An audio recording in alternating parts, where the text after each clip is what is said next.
નમસ્કાર, સુપર 20 માં હું રાજ પરમાર આપનું સ્વાગત કરું છું। શરૂઆત કરીએ નેશનલ સમાચારોથી। તો તાલિબાનના કબજા પછી અફઘાનિસ્તાનની સ્થિતિ સતત બગડતી જાય છે।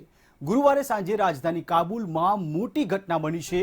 અફઘાનિસ્તાનની રાજધાની કાબુલના હામિદ કરઝાઈ ઇન્ટરનેશનલ એરપોર્ટમાં જોરદાર વિસ્ફોટ થયો હોવાની માહિતી સામે આવી।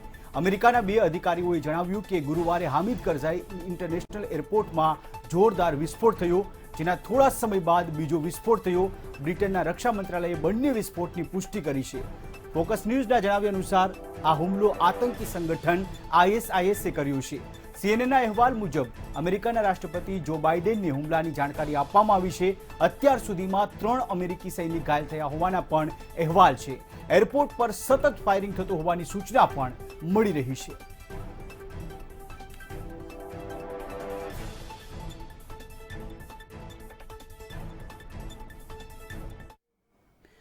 તો આજે 24 ભારતીય અને 11 નેપાળના નાગરિક કાબુલથી ભારતીય વાયુસેનાના વિમાન દ્વારા ભારત આવી પહોંચ્યા છે। અફઘાનિસ્તાનથી લોકોને એરલિફ્ટ કરવાની સાથે સરકાર ત્યાંની પરિસ્થિતિ પર બારીકાઈથી નજર રાખી રહી છે।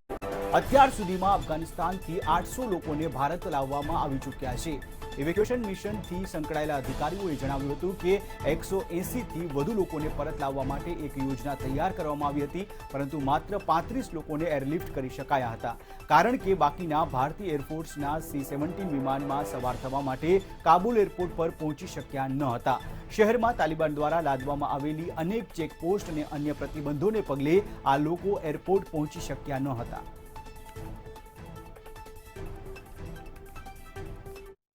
और वहीं पे हम काम करते थे। हमारे को कोई प्रॉब्लम नहीं है और ना ही कोई इश्यू है। जो बाहर लोग हैं उनको प्रॉब्लम है।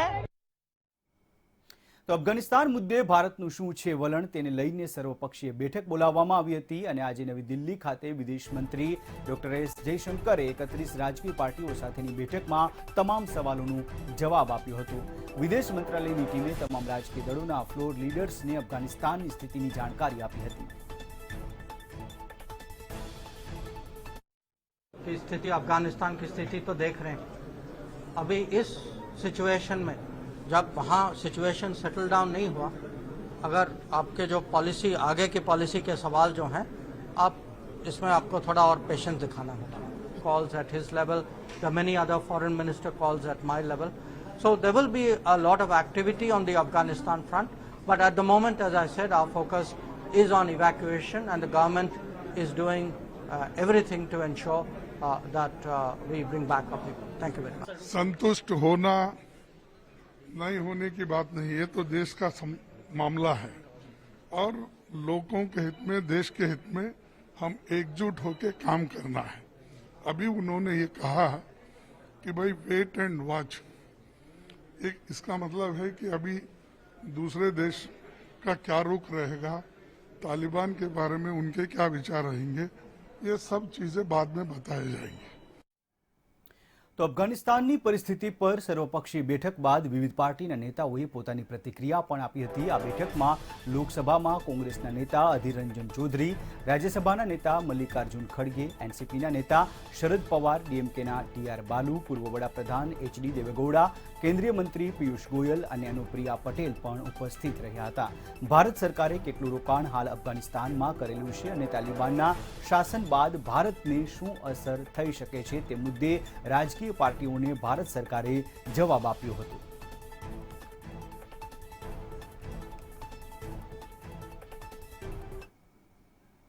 સુરક્ષાથી માંડીને હવામાન, કુદરતી આપત્તિઓ, સર્વેક્ષણ તેમજ ખેતી અને ફોટોગ્રાફીમાં ડ્રોનનો ઉપયોગ વધી રહ્યો છે। ત્યારે હવે સરકારે નવી ડ્રોન નીતિ જાહેર કરી છે। પીએમ મોદીએ કહ્યું છે કે ભારત માટે આ ક્ષેત્રમાં ઐતિહાસિક ક્ષણ આવી ગઈ છે। ડ્રોન સંબંધી નવા નિયમોથી સ્ટાર્ટઅપ અને આ સેક્ટરમાં કામ કરતા યુવાઓને મદદ મળશે। નવી ડ્રોન નીતિ પ્રમાણે તમામ ડ્રોનનું ઓનલાઈન રજિસ્ટ્રેશન કરવામાં આવશે। હવે સુરક્ષા માટે મંજૂરી લેવા માટે અને ડ્રોનની જાળવણી માટેના પ્રમાણપત્ર આપવાની જરૂર નહીં પડે। માઇક્રો ડ્રોન બિન વ્યવસાયિક ઉપયોગ માટે તેમજ નેનો ડ્રોન માટે રિમોટ પાયલટ લાયસન્સની પણ જરૂર નહીં પડે। ડ્રોન થકી કાર્ગો ડિલિવરી માટે કોરિડોર બનાવાશે। ડ્રોન પ્રશિક્ષણ માટે ડાયરેક્ટર જનરલ ઓફ સિવિલ એવિએશનની જવાબદારી સોંપાશે। આ માટે ઓનલાઈન લાયસન્સ આપવામાં આવશે। ડ્રોન ઉડાડવા માટેનું પ્રશિક્ષણ અને પરીક્ષા ડ્રોન માટેની સ્કૂલોમાં લેવાશે। unregistered and being flown without clarity on where they should be flown or not flown, and that not being easy, you will suspect every drone, right? And therefore, you will waste your time going after legitimate drones and assuming that they are, troublemakers. Now, all legitimate drones will be registered, and they will have a specific, tracking mechanism. And therefore, anyone who fails to do that will be flagged right away. કેન્દ્ર સરકારે supreme કોર્ટની collegium દ્વારા મોકલવામાં આવેલા તમામ 9 જજોની નિયુક્તિને મંજૂરી આપી દીધી છે. દેશની જુદી જુદી હાઈકોર્ટના 9 જજોની સુપ્રીમ કોર્ટમાં નિમણૂક કરવામાં આવી છે, જેમાં ગુજરાત હાઈકોર્ટના ચીફ જસ્ટિસ વિક્રમનાથ અને ગુજરાત હાઈકોર્ટના જસ્ટિસ બેલાબેન ત્રિવેદીનું નામ પણ સામેલ છે. આ ઉપરાંત કર્ણાટક હાઈકોર્ટના જસ્ટિસ બીવી નાગરત્ના, તેલંગાણા હાઈકોર્ટના ચીફ જસ્ટિસ હિમા કોહલી, કેરળ હાઈકોર્ટના જજ સીટી રવિકુમારનું નામ સામેલ છે. કેન્દ્ર સરકારે 9 નામોની ભલામણ સ્વીકારતા દેશની પ્રથમ મહિલા ચીફ જસ્ટિસ મળી શકે છે. તો જે રીતે સુપ્રીમ કોર્ટમાં 9 જજની નિયુક્તિને કેન્દ્રની મંજૂરી કેન્દ્ર સરકારે સ્વીકારીને કોલેજિયમની ભલામણ ગુજરાતના 2 જજની સુપ્રીમ કોર્ટમાં નિમણૂક કરવામાં આવી અને ગુજરાત હાઈકોર્ટના મુખ્ય ન્યાયાધીશ વિક્રમનાથની નિયુક્તિ પણ થઈ શકે છે. ગુજરાત એચસીના જસ્ટિસ બેલાબેન ત્રિવેદીની પણ નિમણૂક કરવામાં આવી છે. કર્ણાટક હાઈકોર્ટના જસ્ટિસ બીવી નાગરત્નમનું નામ પણ આમાં સામેલ છે. દેશને મળી શકે છે પ્રથમ મહિલા ચીફ જસ્ટિસ. તો ગુજરાત હાઈકોર્ટના જસ્ટિસ બેલાબેન ત્રિવેદીની પણ નિમણૂક કરવામાં આવી છે.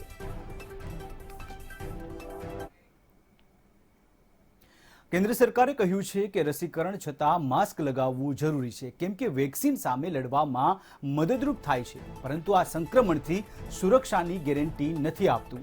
આરોગ્ય મંત્રાલયે તે પણ કહ્યું કે કોરોનાથી બીજી લહેર હજુ સમાપ્ત થઈ નથી અને આગામી તહેવારોના કારણે સપ્ટેમ્બર અને ઓક્ટોબર મહિનાઓ કોરોના મેનેજમેન્ટ માટે ખૂબ જ મહત્વપૂર્ણ છે. આઈસીએમઆરના ડિરેક્ટર જનરલ બલરામ ભાર્ગવે કહ્યું કે વેક્સિન બીમારીને ઓછી કરવા માટે છે, જો કે તેનાથી સંપૂર્ણ સુરક્ષા મળતી નથી. એટલા માટે રસીકરણ બાદ પણ માસ્કનો ઉપયોગ કરતા રહેવું ખૂબ જ મહત્વનું છે. ટાસ્ક ફોર્સ કમિટીના સભ્યોએ કહ્યું છે કે દેશમાં હજુ પણ બીજી લહેર સમાપ્ત થઈ નથી, ત્યારે માસ્ક પહેરવું હિતાવહ અને ફરજિયાત છે. These vaccines are disease modifying vaccines.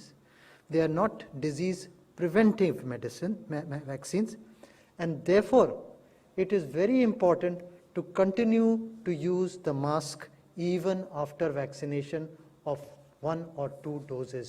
That mask usage has to continue. That is very important.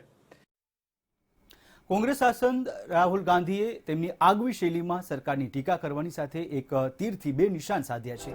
તેમણે પહેલી વખત સરકારને અને લોકોને સોંસરવા ઉતરી જાય તેવા કટાક્ષમાં જણાવ્યું હતું કે કૃપા કરીને પોતાનો ખ્યાલ પોતે રાખો, સરકાર બધું વેચવામાં વ્યસ્ત છે.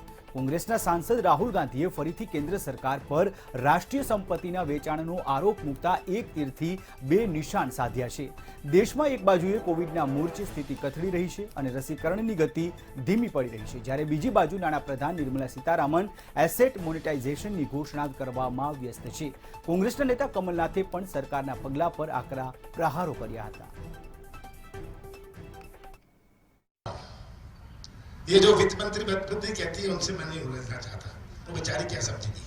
तो ये मोदी जी के मन, दिल और दिमाग में क्या है वो क्या समझेगी, वो तो हम लोग समझते हैं.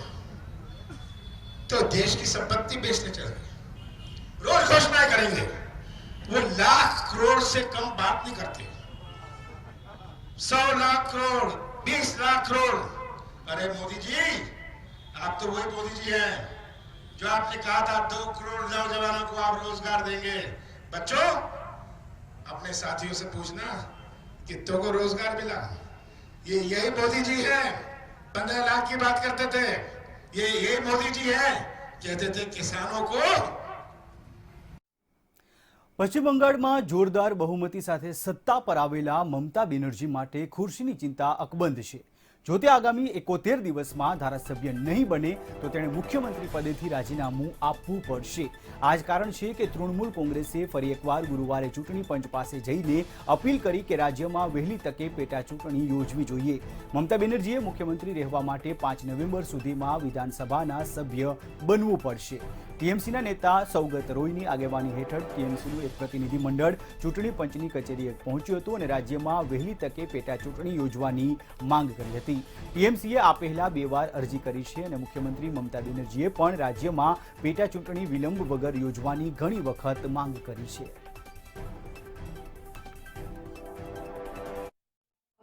और गवर्नमेंट एक साथ मिलके इन डिस्कशन कि अभी नहीं कर सकता चुनाव तो 6 महीना के अंदर ही करना है. तो हम लोग ने जाके कहा कि देखिए आप अप्रैल महीना में जब हमारा विधानसभा चुनाव हुआ था तब कोविड परिस्थिति जो था वो बंगाल में 17,000 डेली केसेस थे. अब वो 830 के लगभग है और जो हमारे 7 इलाके में चुनाव होने जा रहा है वो इंडिविजुअल हर एक जगह का हमारे आंकड़े जो थे वो हमने भी दिए और चुनाव आयोग के पास भी खुद के ટોક્યો ઓલિમ્પિકમાં ગોલ્ડ મેડલ જીતનાર નીરજ ચોપરાએ ટ્વિટર પર એક વિડીયો શેર કરીને ગંદી રાજનીતિ કરતા અને પોતાનો વ્યક્તિગત એજન્ડા ચલાવતા લોકોને જડબાતોડ જવાબ આપ્યો છે.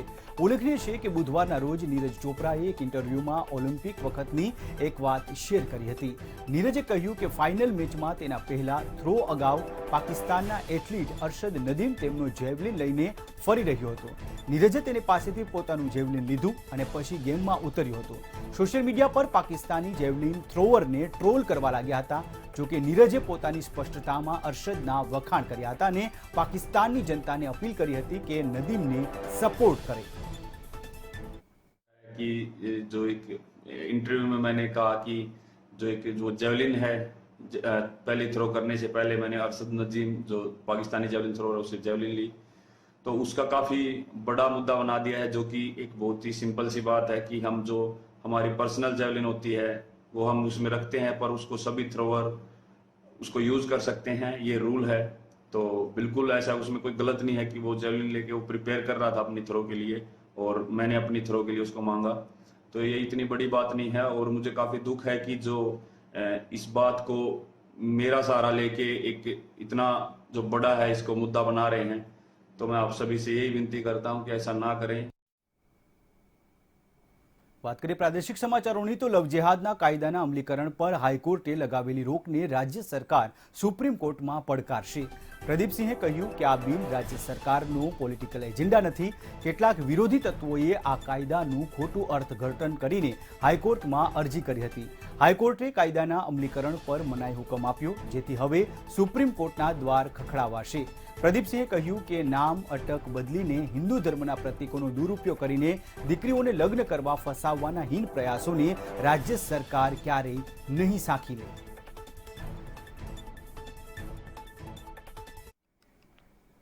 અમદાવાદ, સુરત, વડોદરા, રાજકોટ સહિત રાજ્યના 8 મહાનગરોમાં 15 સપ્ટેમ્બર સુધી રાત્રિ કર્ફ્યુ લંબાવાયો છે. આ સમયગાળા દરમિયાન રાત્રે 11 થી સવારે 6 સુધી કર્ફ્યુ રહેશે. તો 30 ઓગસ્ટે જન્માષ્ટમીએ રાત્રિ કર્ફ્યુમાં 2 કલાકની રાહત આપવામાં આવી છે. ભક્તો કૃષ્ણ જન્મોત્સવ ઉજવી શકે તે માટે 30 ઓગસ્ટે રાત્રે 11ના બદલે રાત્રે 1 કલાકથી કર્ફ્યુ શરૂ થશે. સાથે જ કૃષ્ણ જન્મોત્સવ નિયમો સાથે ઉજવવાની પણ સરકારી છૂટ આપી છે. જો કે મટકી ફોડ કાર્યક્રમ નહીં ઉજવી શકાય. તો 9 સપ્ટેમ્બરથી 19 સપ્ટેમ્બર દરમિયાન ગણેશોત્સવને મંજૂરી અપાઈ છે. આ સમય દરમિયાન રાત્રે 12 કલાકથી કર્ફ્યુ શરૂ થશે. સાર્વજનિક પંડાલોમાં અન્ય કોઈ ધાર્મિક કે સાંસ્કૃતિક કાર્યક્રમ નહીં કરી શકાય.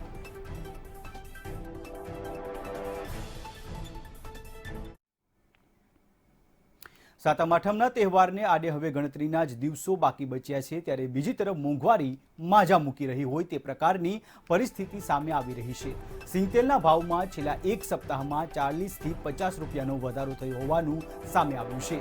ત્યારે વેપારીઓનું કહેવું છે કે વધતા જતા ભાવ પાછળ મગફળીની નહિવત આવક તેમજ અન્ય તેલના ભાવ સિંગતેલના ભાવની લગોલગ પહોંચતા લોકો સિંગતેલની ખરીદી તરફ વળ્યા છે, જેના કારણે ભાવમાં વધારો જોવા મળી રહ્યો છે. ત્યારે આગામી મહિને સિંગતેલના ડબ્બાના ભાવમાં વધુ 100 રૂપિયાનો ઉછાળો આવી શકે તેમ છે.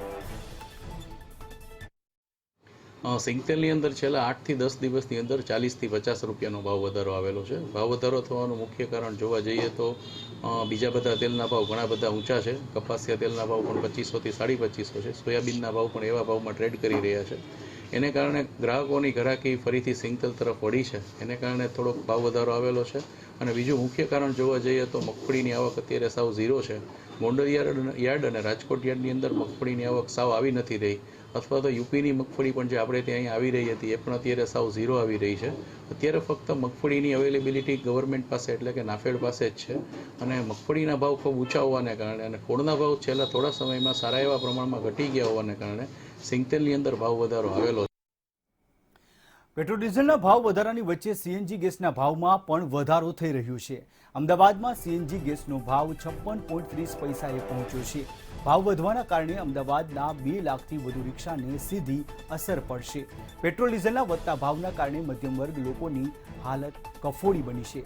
સતત ભાવ વધતા વાહન ચાલકોએ ભાવ પર કાબુ લાવવા સરકારને અપીલ કરી છે.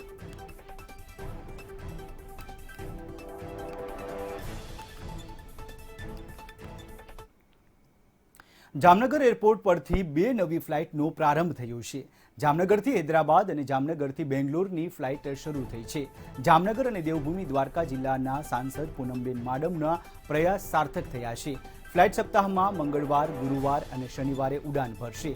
ઉડાન યોજના અંતર્ગત એર કનેક્ટિવિટીના માધ્યમથી જામનગરના નાગરિકો હવે સીધા દક્ષિણ ભારતના પ્રવાસે જઈ શકશે, જેને લઈને યાત્રીઓમાં પણ ખુશીની લહેર જોવા મળી છે.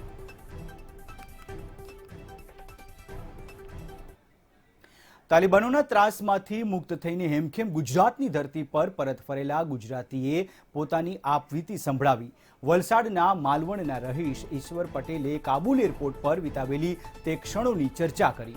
ઈશ્વર પટેલ અફઘાનિસ્તાન મિલિટરી કેમ્પમાં મેન્ટેનન્સ વિભાગમાં નોકરી કરવા ગયા હતા અને એકાએક તાલિબાનોએ કબજો જમાવી દેતા ત્યાં ફસાઈ ગયા હતા. મીડિયા સાથે ચર્ચા કરતા ઈશ્વર પટેલ ભાવુક પણ થઈ ઉઠ્યા હતા. એરપોર્ટમાં બેઠેલા હતા અને 3 થી 4 દિવસ અમે એરપોર્ટમાં બેઠેલા કે આજે નંબર લાગશે, કાલે નંબર લાગશે. 19 તારીખે અમારો નંબર લાગ્યો ભાઈ, અને 19 તારીખે યુએસ મિલિટરી અમને રેસ્ક્યુ કર્યા. તે બી ડોહા કટર લઈ ગયા. ડોહા કટરમાં અમે 2 દિવસ રહ્યા. ડોહા કટરમાં 2 દિવસ રહ્યા તો બી અમે અમેરિકન સોલ્જરની અંદર રહ્યા, અને અમેરિકન સોલ્જરે ત્યાર પછી અમને ઇન્ડિયન એમ્બેસીને આપ્યા.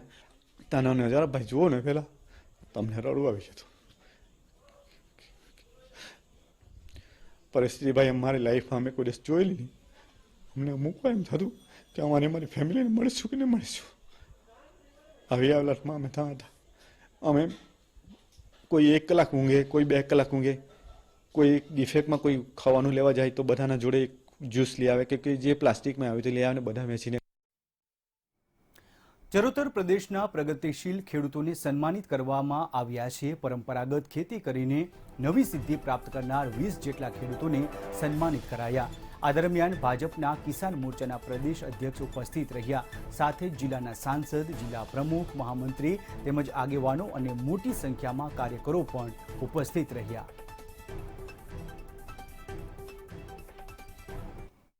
નીતિઓના કારણે જે 2002 પછી લઈને 2021 સુધી ગુજરાતમાં ખેડૂતોની પરિસ્થિતિ જે સુધરી છે, એને લઈને પ્રગતિશીલ ખેડૂતોનો એક સન્માનનો કાર્યક્રમ ભારતીય જનતા પાર્ટી કિસાન મોરચાના માધ્યમથી આજે આણંદ જિલ્લામાં થયો છે.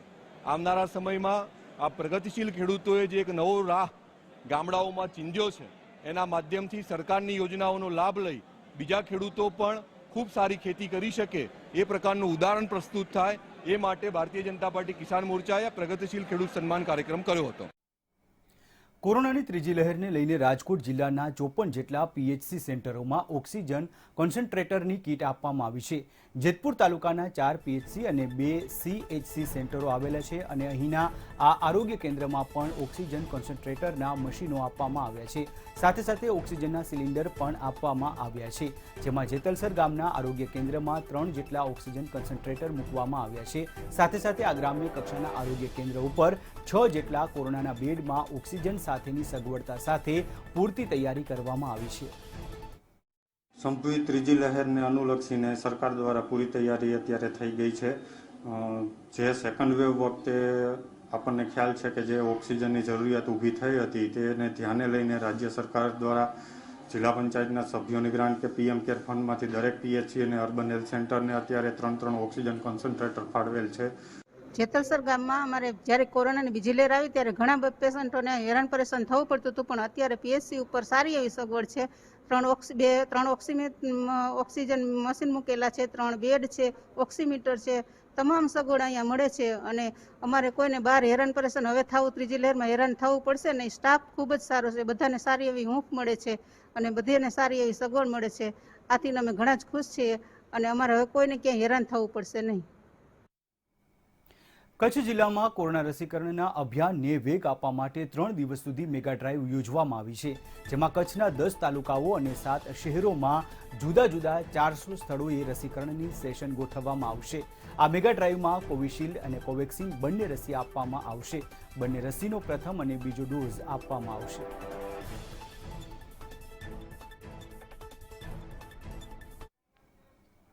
અરવલ્લીના ધનસુરાના રાજપુર ગામે મચ્છરજન્ય રોગચાળો ફાટી નીકળવાની દહેશત ફેલાઈ છે. રાજપુરમાંથી પસાર થતા વડાગામથી રાજપુર થઈને આકરોંદ ગામને જોડતા માર્ગ પર છેલ્લા ઘણા વર્ષોથી પાણી ભરાવાની તેમજ કાદવ કીચડની સમસ્યા રહેલી છે અને આ કાદવ કીચડની સમસ્યાને કારણે રોગચાળો ફેલાવવાની દહેશત ગ્રામજનોને સતાવી રહી છે. આ અંગે તંત્રમાં અનેક વાર રજૂઆત કરવામાં આવી છતાં કોઈ નક્કર કામગીરી હાથ ધરવામાં આવી નથી.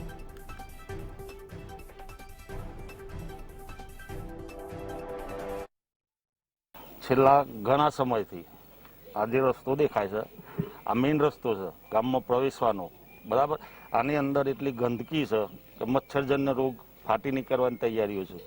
અમે ગુજરાતમાં તો કોરોના મહામારીનું તો ચાલુ જ છે, તે છતાં કોઈ આરોગ્ય ખાતું કે પંચાયત આ માટે કશું કરતી નથી. અને મુખ્ય માર્ગ ઉપર કદાચ જોઈ શકતા હશો કે બિલકુલ ખાડા પડ્યા છે, ત્યાં આગળ પાણી ભરેલું છે, ત્યાં આગળ કાદવ કીચડ દેખાય છે. એ કાદવ કીચડથી મચ્છરજન્ય રોગો ફાટી નીકળવાની દહેશત સેવાઈ રહી છે. સ્થાનિક તંત્રને રજૂઆત કરી છે, વારંવાર રજૂઆતો કરવામાં આવી છે. તંત્ર દ્વારા આ બાબતે કોઈ પણ પગલાં લેવામાં આવતા નથી. અને હવે જોઈએ આંતરરાષ્ટ્રીય ટોપ 10 સમાચારો સંક્ષિપ્તમાં.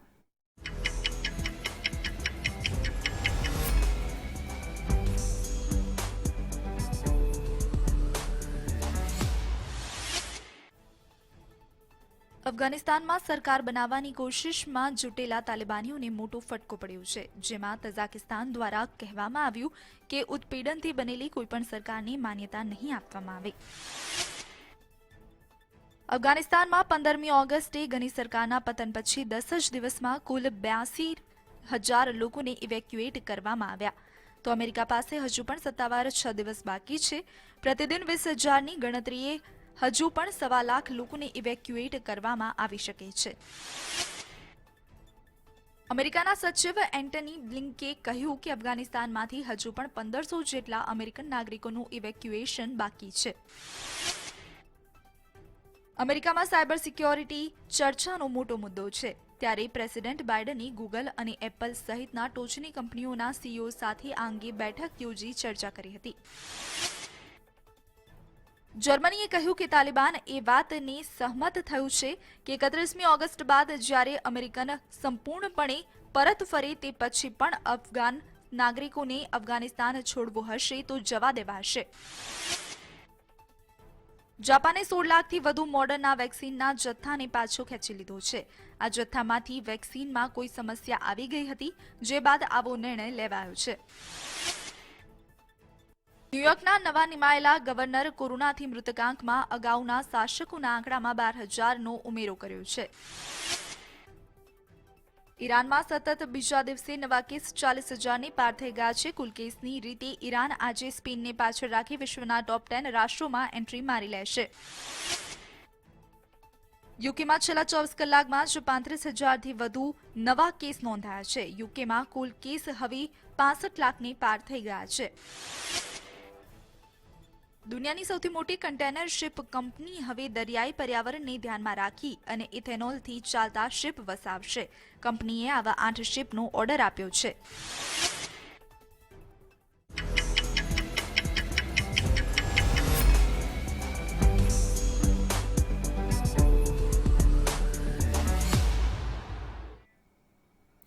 તો સુપર 20માં અત્યારે બસ આટલું જ. વધુ સમાચારો માટે આપ જોડાયેલા રહો અમારી સાથે. જોતા રહો મંતવ્ય ન્યૂઝ. દેશ પ્રદેશના પડે પડના તમામ સમાચારો માટે આપ અમારી વેબસાઇટ www.mantavyanews.com પર લોગિન કરી શકો છો. અને આપશો રજા. નમસ્કાર.